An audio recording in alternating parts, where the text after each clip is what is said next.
ये कुश्ती के अंदर डाइट का इतना ज़्यादा महत्व है, जितनी ज़्यादा हम ट्रेनिंग कराएंगे उससे ज़्यादा महत्व डाइट का भी है। जितनी एनर्जी उनकी कंज्यूम होती है डाइट उसकी पूर्ति करती है।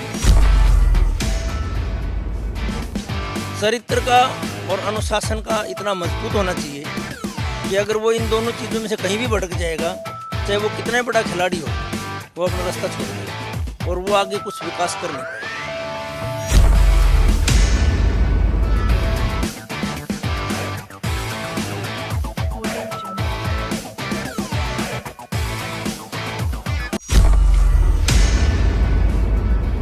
मैं हूं Maha Singh Rao Dronacharya awardee, chief coach Bhopal wrestling academy.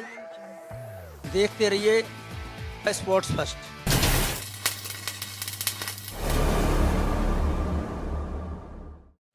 जब किसी खेल से संबंधित कोई फिल्म आती है तो उसको लेकर काफ़ी क्रेज़ हमारा बढ़ जाता है, काफ़ी दिलचस्पी होती है। इसी तरह की कुछ फिल्में पिछले दिनों आई थी जो कि पहलवानी और कुश्ती से संबंधित थी। उसमें दंगल का भी बड़ा नाम हुआ था और उस समय ऐसा लगने लगा था कि देश के अलग अलग शहरों में, छोटे और बड़े तमाम जगहों पर युवाओं में पहलवान बनने का जोश और जज्बा पैदा हुआ था। लेकिन क्या वाकई में वो जोश और जज्बा फिल्म के पुरानी होते तक कायम रहता है, या फिर कहीं ना कहीं वो उसमें कुछ कमी आ जाती है? क्योंकि एक पहलवान को बनाने में पूरा कहा जा सकता है कि 1 दशक लग जाता है, काफ़ी मेहनत लगती है और इस मेहनत में सबसे महत्वपूर्ण भूमिका होती है एक कोच की, जी हाँ, एक गुरु की। और ऐसे ही एक अंतर्राष्ट्रीय स्तर के गुरु इस समय हमारे साथ मौजूद हैं, जिन्हें हाल ही में मध्य प्रदेश कुश्ती एकेडमी का हेड कोच नियुक्त किया गया है और उनका परिचय किसी मोहताज नहीं है, वो हैं स्वयं महासिंह राव जी।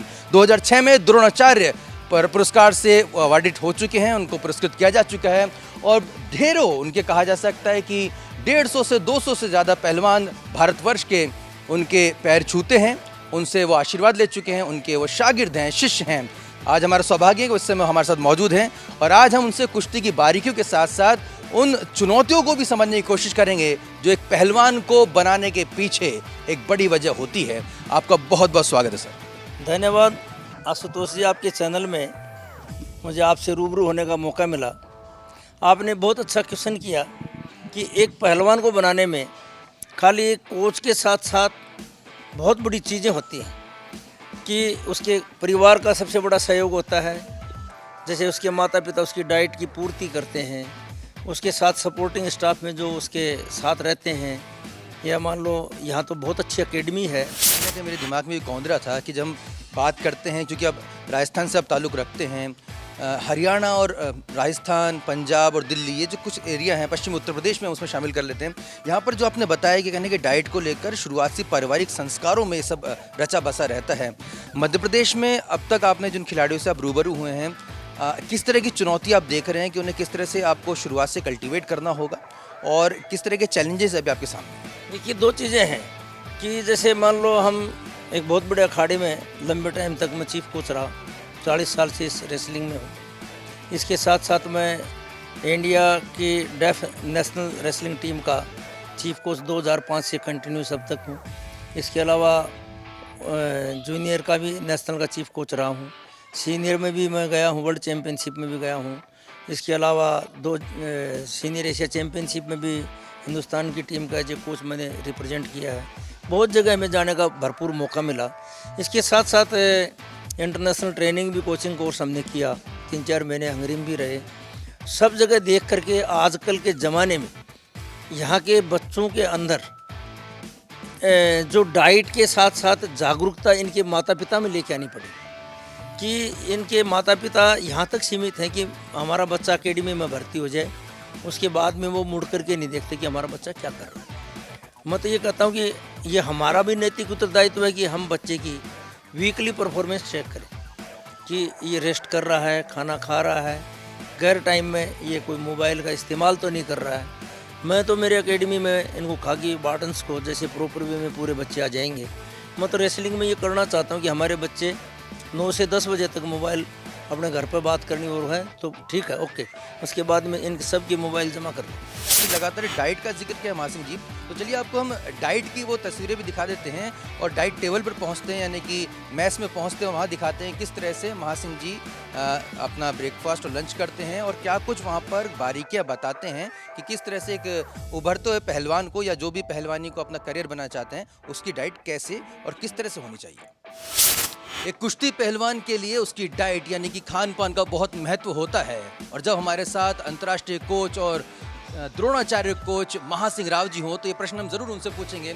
सर, डाइट का कितना महत्व होता है पहलवान के लिए और किस तरह की डाइट होनी चाहिए? देखिए, कुश्ती के अंदर डाइट का इतना ज़्यादा महत्व है, जितनी ज़्यादा हम ट्रेनिंग कराएंगे उससे ज़्यादा महत्व डाइट का भी है। जी, आजकल के जो युवा हैं फास्ट फूड पहले खाने लग जाते हैं, तो कब जब तक वो कुश्ती को अपना करियर बनाने की सोचते हैं या पहलवान बनने की सोचते हैं तो ज़्यादातर युवा की शुरुआती जो कहा जा सकता है खिलाई पिलाई है वो बिगड़ जा चुकी होती है। तो उसे क्या करना चाहिए, खान पान में क्या लेना चाहिए, उसे आप क्या सजेस्ट करें?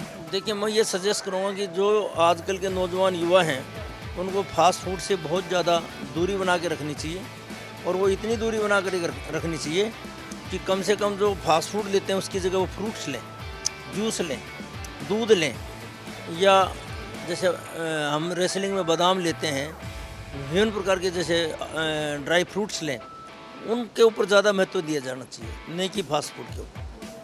अभी आप खाना खा रहे हैं, उसमें सलाद का मैं देख रहा हूँ कि काफ़ी अच्छा उसमें पुट रहता है, तो सलाद का भी कितना महत्व रहता है इसमें? देखिए, सलाद हर खाने में सबसे ज़्यादा इम्पोर्टेंट है कि सलाद क्या है कि उसमें जितने भी प्रोटीन और जो सिस्टम होता है इनके अंदर वो सलाद में भरपूर मौजूद होते हैं। ये बाकी चीज़ें तो बॉईल हो जाती हैं, तो सलाद बहुत इम्पोर्टेंट चीज़ है। साथ में फ्रूट बड़े इम्पोर्टेंट हैं और बाकी इनका खाने का जो प्रिपेयरिंग है वो वाकई में बहुत ही अच्छी है कि हर चीज़ इनकी भरपूर सिस्टम से बनाया जाता है और साफ़ सफाई से है।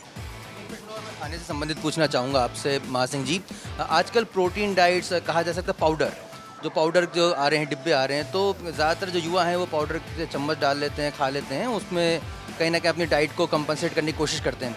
ये कितने प्रभावी होते हैं और नेचुरल जो डाइट है क्या वो उसके मुकाबले में बेहतर होते हैं? देखिए, मैं ये कहना चाहता हूँ, देखो हर चीज़ की अपनी अपनी जगह अहमियत है कि हम खाने के अंदर जो पूरा खाते हैं उसके साथ साथ प्रोटीन तो हमें चाहिए ही चाहिए कि हमारी प्रोटीन की एक सिस्टम है। जैसे 1 किलोग्राम के ऊपर 2 ग्राम प्रोटीन चाहिए। अगर आपका बॉडी वेट 160 किलो है तो आपको 120 ग्राम प्रोटीन चाहिए। अगर मान लो आपके डाइट से 100 ग्राम प्रोटीन की ही होता है तो 20 ग्राम प्रोटीन की पूर्ति करने के लिए आपको जैसे प्रोटीन्स लेने पड़ेंगे। और आजकल तो बड़े सिस्टम के साथ साइंटिफिक सिस्टम हो गया, तो इस डाइट के साथ साथ प्रोटीन है उनका बड़ा महत्व है। और ये आप तभी लें, किसी भी डाइटिस्ट होता है आपका जो आपका प्रोग्राम बनाता है डाइट का, उससे सलाह करके ही आप लें। तो देखा आपने किस तरह से डाइट का बड़ा महत्व होता है। चर्चा को हम जारी रखेंगे और हम इस समय इस मैट पे मौजूद हैं। सर, ये मैट पर हम लोग यहाँ पर हैं, लेकिन हम अक्सर जो दंगल देखते हैं वो मिट्टी पर होता है। उसमें पहलवान जो है मिट्टी में लोट-पोट होकर लंगोट बांधकर जो है कुश्ती की अपनी जो एक हुनर दिखाते हैं, अपने दाव पेच दिखाते हैं। तो कितना अंतर आ जाता है जब ये वही पहलवान जब मैट पर कुश्ती करता है? पहले जो हमारे जो टूर्नामेंट होते थे वो सारे गांव देहात में मिट्टी के दंगलों में होते थे। और उस टाइम में क्या कि इतने मीडिया चैनल्स का, इलेक्ट्रॉनिक मीडिया का इतना प्रचार नहीं था। कोई प्रिंट मीडिया में कुश्ती कोई खबर आ गई तो उसकी वो प्रिंट मीडिया की भी कटिंग रखता पहलवान। तो भाई मैंने कुश्ती जीती, इस पहलवान को हराया, तो कटिंग रखता था। आजकल क्या कि हर रोज़ इलेक्ट्रॉनिक मीडिया में हर प्रकार के खेल दिखाए जाते हैं। पहले क्या है कि गांव देहात में जैसे दंगलों में कुश्ती होती थी तो वो क्या कि बार त्यौहार अपने जैसे मेले बोलते हैं, कहीं दंगल बोलते हैं, कहीं छिंज बोलते हैं, तो उनमें क्या था कि वो पहलवान जब लड़ते थे तो वो 2-3 साल में मान लो किसी गांव में एक दंगल हुआ तो गांव देहात के आसपास के सब लोग जाते थे। वहाँ खेल क्या होता था, कबड्डी और कुश्ती। तो लोग कहते यार उस गांव में जाएंगे, भाई हम मान लो खेतड़ी में जाएंगे, वहाँ कुश्ती का दंगल हो रहा है, या कोपर प्रोजेक्ट है उसके अंदर भाई 15 अगस्त 26 जनवरी कुश्ती का दंगल होगा, हम देखने जाएंगे। तो वहाँ जा कर के लोग देखते थे कुश्ती का, पहलवान कुश्ती लड़ते थे, उनको अच्छा लगता था। तो वो मिट्टी में होते, क्योंकि ये रेसलिंग मैट है ना, उन गांव देहात की जगह पे ये अवेलेबल नहीं है। अब तो बहुत सारे मैट आ गए हैं। मैं तो कहता अगर ये मैट हर गांव में, नहीं तो हर जिले में 2-2 3-3 हो जाएंगे तो आगे के जो मिट्टी के दंगल हैं वो भी गद्दे पे आ जाएंगे। कि जिस कल्चर में आप आए, देखिए जिस नाम के लेकर आप लगातार आपने नाम कमाया है, क्या आपको कहीं मन में जब आपको कहा गया कि साहब आपको मध्य प्रदेश के कुश्ती का गुरु बनना है, मध्य प्रदेश कुश्ती एकेडमी का एक कोच बनना है, उस समय कोई ऐसा आपको मन में दिमाग में आया कि भाई देखिए जो कल्चर हरियाणा में है, पंजाब में है, राजस्थान में है, दिल्ली में है, जहाँ पर घर घर में कहीं ना कहीं आसपास के क्षेत्रों में दंगल होते हैं, जिस प्रचार प्रसार की आप बात कर रहे हैं वो भी वहाँ पर मुकम्मल होता है, माता पिता भी शुरुआत से इन सब चीज़ों पर ध्यान देते हैं, वो कल्चर पहले खुद को इसको डेवलप करना, और हर चीज़ का पैमाना मेडल से होता है, काफ़ी समय कम समय ही बचा है जिसमें आपको अपने खिलाड़ियों को उतारना होगा, तो क्या आपको मन में आता है कि भाई एक वो कल्चर पूरा डेवलप करना, फिर खिलाड़ियों को उसमें तब्दील करना और तब्दील करके उनसे पदक हासिल करवाना, काफ़ी कम समय नहीं आपके पास, क्या आप ये कर पाएंगे? देखिए समय बहुत कम है, लेकिन आपके माध्यम से, इलेक्ट्रॉनिक मीडिया के माध्यम से, प्रिंट मीडिया के माध्यम से मैं भरपूर कोशिश ये करूँगा जिस प्रकार का कल्चर दिल्ली, हरियाणा, पंजाब, महाराष्ट्र, उत्तर प्रदेश, राजस्थान, जहाँ जहाँ कुश्ती के गढ़ हैं, जो कुश्ती के समर्पित एरिया हैं, इसी तरह का कल्चर मैं मध्य प्रदेश में डेवलप करूँ, क्योंकि मध्य प्रदेश में भी कुश्ती का गढ़ माना जाता है। ये पहलवान यहाँ के दतिया गामा पहलवान दतिया के थे, वो मध्य प्रदेश की थे। इसके अलावा मध्य प्रदेश में हम सब जगह, मुरैना में, भिंड में, ग्वालियर में, इंदौर में, उज्जैन में, सीहोर में, सब जगह, खंडवा में, सब जगह बड़े बड़े कुश्ती के दंगलों में हम आए हैं पहलवानों को लेकर के। तो यहाँ के लोगों में बहुत शौक है, तो मतलब अम्बा में तो यहाँ कुश्ती के अनेकों दंगल मध्य प्रदेश में होते हैं। तो हम ये कोशिश करेंगे उन दंगलों के माध्यम से और किसी के माध्यम से और प्रिंट और इलेक्ट्रॉनिक मीडिया के आप जैसे लोगों के माध्यम से कि घर घर तक इस कुश्ती को पहुँचाया जाए।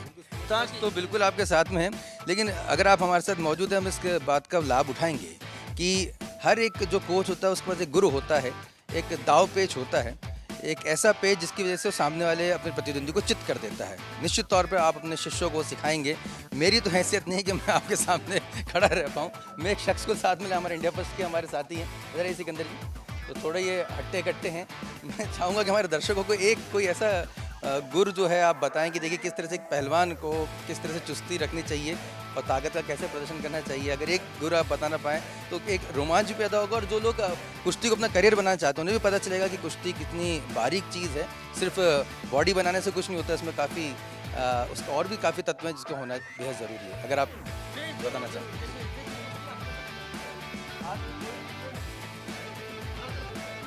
ये तो हमारा पहलवान तो एक ही बार में गिर गया ये। जी जी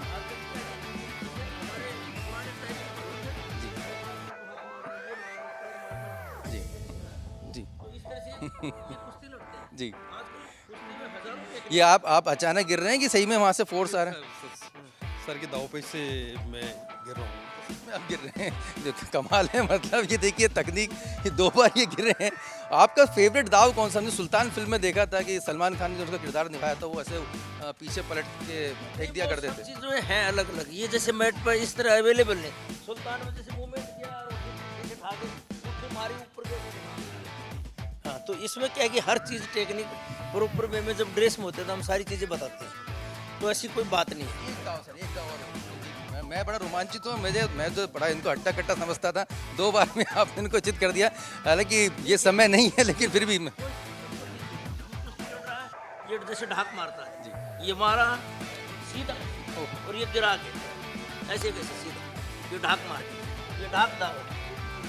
तो ऐसा ना हर टेक्निक समय के साथ सही लगती है। तो कई ऐसी चीज़ हैं जिसमें शारीरिक मजबूती बहुत महत्वपूर्ण होती है कि कुश्ती पूरी तरह से शारीरिक मजबूती का काम है। एक चरित्र का उसमें और अनुशासन का कितना बड़ा महत्व? देखिए खास करके कुश्ती में या किसी भी गेम में चरित्र का और अनुशासन का इतना मजबूत होना चाहिए कि अगर वो इन दोनों चीज़ों में से कहीं भी भटक जाएगा, चाहे वो कितना बड़ा खिलाड़ी हो, वो अपना रास्ता छोड़ देगा और वो आगे कुछ विकास कर नहीं पाएगा। आपको इन चीज़ों पर बड़ा समर्पित रहना पड़ेगा। आज मैं पहलवानों को एक ही शिक्षा देता हूँ कि तुम्हारी माँ है तो कुश्ती है, बाप है तो कुश्ती है, भाई है तो कुश्ती है, और तुम्हारा कैरियर है तो कुश्ती है, तुम्हारा जो कुछ चीज़ है वो सब कुश्ती है। आप इसमें पूर्ण रूप से लीन और समर्पित हो जाओ। आप दिन में जितनी भी ट्रेनिंग करते हो करो, शाम को सोते वक्त भी आप ये सोचो कि आज मैंने ट्रेनिंग में कौन सी मिस्टेक की, ये टेक्निक मुझसे कैसे नहीं लगी, कल मैं जाते कोच को पूछूंगा ये मेरे से क्यों नहीं लग रही, क्या कमी है। मेरे में स्पीड की कमी है, मेरे में स्ट्रेंथ की कमी है, मेरे में दमखम की कमी है, मेरे में फ्लेक्सिबिलिटी की कमी है, या मेरे में एजिलिटी की कमी है, जो भी चीज़ें हैं उन कमियों को दूर करें। रात को सोचे, मनन करें। आप जो भी ट्रेनिंग करते हैं रात को अभ्यास करो, मेंटल अभ्यास करो। जितनी ट्रेनिंग के अंदर आप शारीरिक तपस्या करते हो उसके साथ साथ आपको मेंटल ट्रेनिंग भी बहुत ज़रूरी मजबूती देती है। मेंटल ट्रेनिंग भी होनी चाहिए। फिल्मों में हम अक्सर देख रहे हैं और इस तरह की चर्चा में भी आता है कि दंगल फिल्म में भी हमने देखा कि सब कोच की भूमिका को थोड़ा संदिग्ध दिखाते हैं, थोड़ा ग्रे शेड में दिखाते हैं। ये दिखाते हैं कि सब उसको जो खिलाड़ी पसंद हो उसको वो आगे करेगा, चाहे भले वो काबिल खिलाड़ी को वो पीछे छोड़ देगा। तो क्या ये वाकई में ऐसा होता है? क्योंकि अक्सर कोच और खिलाड़ी के बीच में विवाद की बात भी आजकल सामने आने लगी। देखिए, ये चीज़ें विवाद है ना, ये तो प्रकृति का नियम है। इसमें तो बाप और बेटे में भी विवाद हो जाता है, कोच और ट्रेन शिष्य में भी विवाद हो जाता है, लेकिन एक्चुअल में सही गुरु वही है, उसके सामने सब शिष्य समान है, बराबर है। तो इस तरह के तालमेल को बैठा के रखना चाहिए। सुशील कुमार के हालिया जो वाक़ये के बारे में जो आपने सुना, देखा, जिस तरह से वो हत्या के केस में जेल में गए, एक बतौर पहलवान आपको किस तरह की फीलिंग आई? देखिए, इस बारे में मैं कुछ बोलना नहीं चाहता कि वो बहुत शानदार पहलवान, इस देश का सर्वश्रेष्ठ पहलवान रहा, कि बैक टू बैक 2 ओलंपिक में मेडल उसी पहलवान के हैं। एक 2008 में ब्रॉन्ज, 2012 में सिल्वर मेडल है। और वो बहुत ही सभ्य और बहुत ही भला आदमी था, बहुत अच्छा आदमी था। ये हादसा, ये वाक्य कैसे हुआ मुझे नहीं मालूम। ये तो जो विचाराधीन कोर्ट में है, जो कोर्ट डिसीजन देगा। आपने इंडिया फर्स्ट के खास प्रोग्राम स्पोर्ट्स फर्स्ट को समय दिया, हमसे चर्चा करी। हम आगे भी आपसे चर्चा लेते रहेंगे और आपसे थोड़े दाव पेची गुरु भी सीखेंगे। अगली बार आएंगे थोड़ा कस के, हम कमर कस के आएंगे, क्योंकि मुझे पता है कि आप अपने खिलाड़ियों के साथ में यहाँ पर उनको गुर सिखा रहे होंगे। और मध्य प्रदेश निश्चित तौर पर एक बड़े चैलेंज के तौर पर महासिंह जी ने लिया है। अब तक कई जो सैकड़ों पहलवानों को वो कुश्ती के गुर सिखा चुके हैं। 2006 से जैसे मैंने बताया कि उनको द्रोणाचार्य का अवार्ड भी हासिल हो चुका है। एक बड़े ही वरिष्ठ कहा जा सकते हैं कुश्ती के पहलवान रह चुके हैं और अब निश्चित तौर पर उनके अनुभव का फ़ायदा मध्य प्रदेश के खिलाड़ियों को मिलेगा। और हम उम्मीद करते हैं कि मध्य प्रदेश के तमाम जो खिलाड़ी हैं वो इस सुविधा का, इस अवसर का फ़ायदा उठाएंगे और देश और विश्व में अपना नाम रोशन करेंगे। और जिस तरह से हॉकी की नर्सरी भोपाल को कहा जाता है, बहुत जल्द मध्य प्रदेश को कुश्ती की भी नर्सरी कहा जाएगा, ऐसी उम्मीद कर सकते हैं, ऐसी हम कामना कर सकते हैं। तो आपको हमारा प्रोग्राम कैसा लगा? आप और कुछ क्या जानना चाहते हैं? अपने दोस्त आशुतोष को कमेंट ज़रूर कीजिएगा। अगर आपने अभी तक हमारा चैनल सब्सक्राइब नहीं किया तो स्पोर्ट्स फर्स्ट को जरूर से सब्सक्राइब करें। देखते रहिए इंडिया फर्स्ट न्यूज़। नमस्कार।